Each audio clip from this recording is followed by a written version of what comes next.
Hello, hello, vous les amis, salut, c'est Sébastien sur Actualia, on est YouTube et www.actualia.fr. Alors aujourd'hui, je vais vous parler de NixOS. On se pose la question, NixOS est-elle une distribution Linux pour les débutants? Seb, pourquoi tu te poses cette question? Eh bien parce qu'en fait, je faisais un tour sur YouTube et sur ceux qui parlaient de Linux, et je suis tombé sur WinSafe, qui, apparemment, avec le groupe GLF, donc, a sorti une distribution Linux. Et ils ont dit, ouais, voilà, les gars, on va vous proposer une distribution, comme nous on l'aime, et tout ça, etc. Parce qu'on a testé plein de distributions, et à chaque fois, il y avait un truc qui allait pas et tout. Bon, ça, je suis bien d'accord avec lui. Mais là, il nous a dit, eh ben voilà, on a fait, nous, une distribution avec tout ce qui va bien. Alors déjà, la base, elle est mauvaise. Je veux pas être méchant, utiliser NixOS comme distribution pour des gens qui sont parfois très débutants et qui veulent se lancer sur Linux et se dire, bon ben allez, je vais faire du gaming, mais pas que. Et bien donc, on leur propose NixOS. Excusez-moi, ça me fait rire parce que c'est du n'importe quoi. NixOS est une distribution Linux pour les geeks, pour les mecs qui aiment bien tremper les mains dans le cambouis, pour les mecs qui adorent la ligne de commande, mais pas pour un gars qui vient de Windows et qui a envie de switcher sur Linux.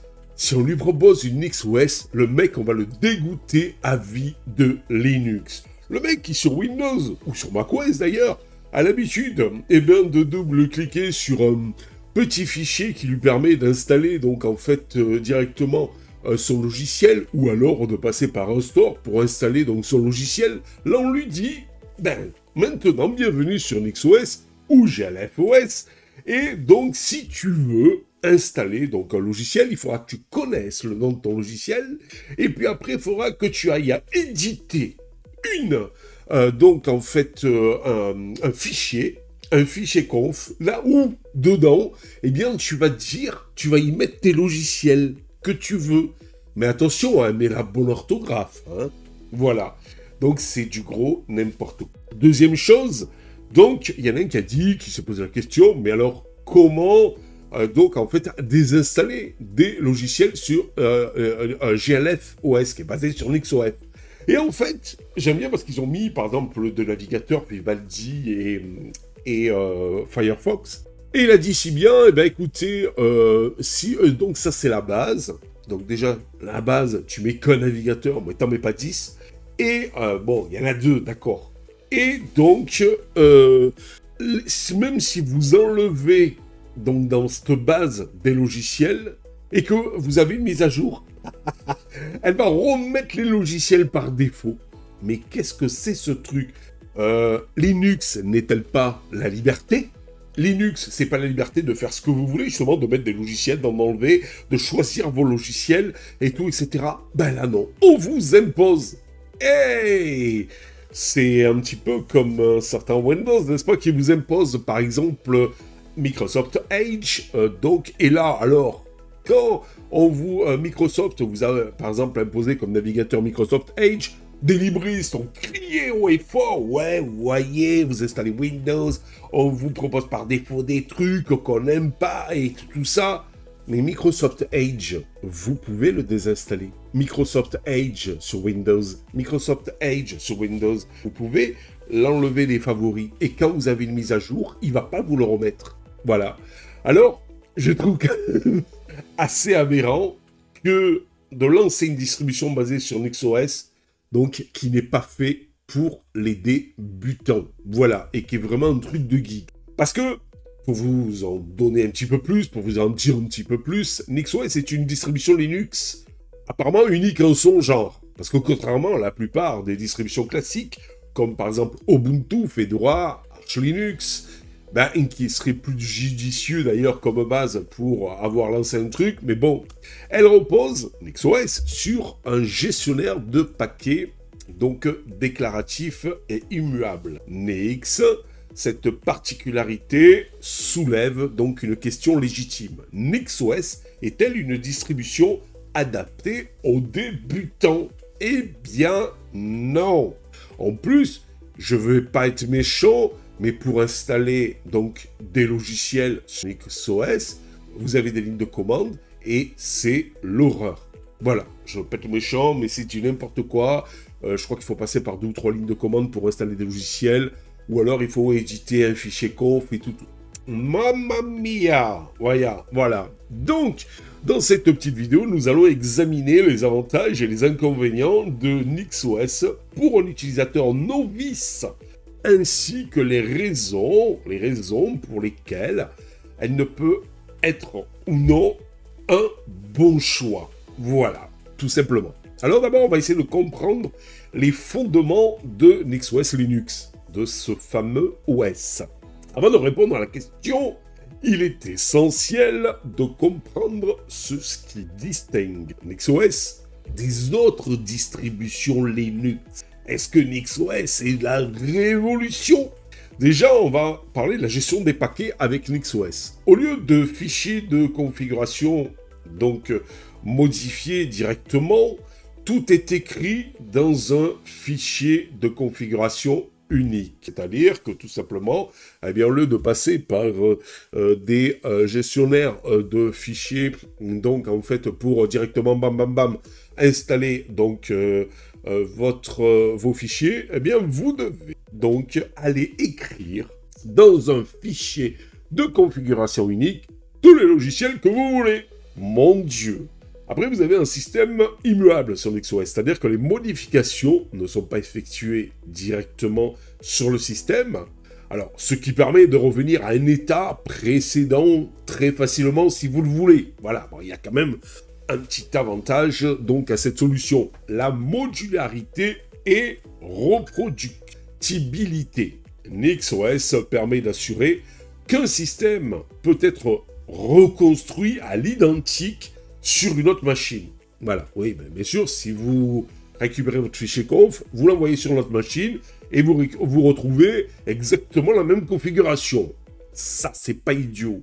Mais c'est le concept d'aller éditer un fichier de configuration, de connaître tous les logiciels que vous voulez avec l'orthographe exacte pour pouvoir configurer tout ça.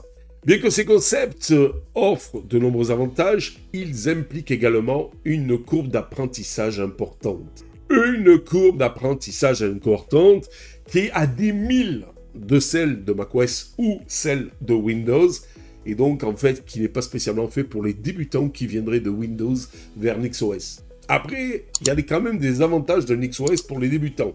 Malgré sa complexité apparente au départ, NixOS possède plusieurs points qui pourraient peut-être intéresser, je dis bien peut-être intéresser les nouveaux utilisateurs. La fiabilité et la réversibilité. Avec NixOS, donc, les utilisateurs peuvent tester de nouvelles configurations, mais sans crainte. En cas de soucis, de problèmes, il suffit de revenir à une version stable grâce à son, tout simplement, système de rollback, c'est-à-dire de retour en arrière, n'est-ce pas? Ou alors, vous pouvez toujours mettre un fichier conf en SOS et après le renommer, écraser l'ancien fichier, le remettre le nouveau fichier conf et puis voilà. Installation claire et bien documentée. Alors, le processus d'installation, bien qu'un peu différent des autres distributions, est largement documenté et suit une logique structurée. Soit, ok, mais je trouve que c'est pas très intuitif. Système toujours propre et sans conflit. Alors ce que j'ai appris aussi, c'est qu'apparemment NixOS faisait automatiquement les mises à jour. Je veux pas être méchant, mais moi j'aime bien savoir quand mon OS fait une mise à jour et qu'est-ce qu'il fait comme mise à jour. Voilà. Parce que c'est bien joli de faire la mise à jour automatiquement, mais des fois il y a des fichiers par exemple qui ont des nouvelles versions de logiciels qui sont buggés, et si on se tape la nouvelle version avec les bugs, des fois moi j'aime bien garder l'ancienne version. Mais bon. Contrairement aux distributions traditionnelles, où l'accumulation de bibliothèques et de dépendances peut mener à des conflits, NixOS, lui, gère ses problèmes de manière efficace. Bon, apparemment, il vire les vieilles bibliothèques et les vieilles dépendances pour avoir un truc nickel. Les inconvénients de ce monsieur NixOS, de cette distribution Linux, donc pour les débutants. Malgré ses avantages, NixOS présente un certain écueil pour l'utilisateur novice, de certains inconvénients. Voilà, je reprends, excusez-moi, donc j'ai été perturbé donc par un coup de fil que j'ai eu. Donc je reprends, je disais que malgré ses avantages, Nixos présente certains écueils pour les utilisateurs novices. Et oui, et entre autres, vous savez quoi? Eh bien, tout simplement, une courbe d'apprentissage abrupte. Et oui, c'est pas la même chose que, donc, tout simplement, eh bien, les autres distributions. Et c'est pas pareil qu'en Windows, macOS ou autre. Donc Nixos repose sur un modèle de gestion de configuration totalement différent de ce que vous pouvez avoir sur même une distribution Linux classique. L'apprentissage de la syntaxe du langage Nix peut être intimidant pour quelqu'un qui débute sur Linux et surtout qui n'a pas l'habitude de taper des lignes de commande. Parce que généralement, s'ils viennent de Windows, eh bien, tout est fait par des menus et des interfaces GUI. Vous voyez par là des interfaces, tout simplement, excusez-moi, graphiques. Un manque d'interface graphique, justement, pour la configuration. Allez s'amuser à éditer un fichier conf, c'est tout sauf fait pour les débutants. Voilà. Donc, c'est complètement inadéquat pour toute personne qui débute sur Linux. Et même pour une autre. Moi, personnellement, je suis allergique à ça. Voilà. Et pourtant, ça fait un petit moment que je suis sur Linux. La plupart des distributions destinées aux débutants, voyez par là Ubuntu, voire plutôt Linux Mint, offrent des outils graphiques pour la gestion des logiciels et des configurations. Avec NixOS, eh bien, tout passe par des fichiers de configuration édités, ce qui peut être rebutant, voire très rebutant, surtout pour les novices. Une communauté beaucoup plus restreinte, alors qu'Ubuntu ou Fedora même disposent de vastes communautés actives prêtes à vous aider à aider les nouveaux utilisateurs. NixOS reste plus confidentiel, ce qui peut rendre le support technique beaucoup plus difficile en cas de soucis et de problèmes. Pour quel type de débutant NixOS peut-elle être intéressante malgré tout? NixOS donc peut être une bonne option pour certains profils de débutants, mais pas tous. Les développeurs ou les ingénieurs en informatique qui souhaiteraient débuter dans du Linux vers un système fiable et reproductible, pourquoi pas? Les curieux, les passionnés de Linux qui veulent apprendre un modèle différent des distributions classiques actuelles, pourquoi pas?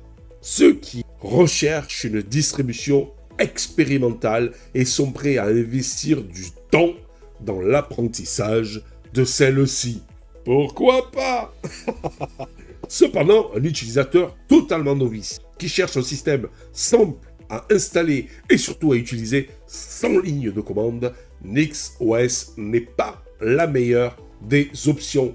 Et je dirais même plus, est loin d'être la meilleure des options dans ce cas-là. Pour conclure, NixOS n'est pas une distribution Linux typiquement recommandée pour les débutants. Son approche est un petit peu spéciale, soit un petit peu innovante dans certains cas, mais tellement différente en fait. Un excellent choix pour ceux qui cherchent à approfondir leurs connaissances en gestion de système, mais elle demande un investissement initial en apprentissage beaucoup plus important. Donc, pour un utilisateur désireux d'avoir une expérience plus simple, plus accessible dès le départ, à l'installation de la distribution et surtout à la configuration de la distribution, des distributions comme Monsieur Ubuntu, Monsieur Linux Mint ou Monsieur Fedora sont de meilleures, mais loin de meilleures alternatives. Cependant, pour ceux qui aiment relever des défis techniques, mettre les mains dans le cambouis,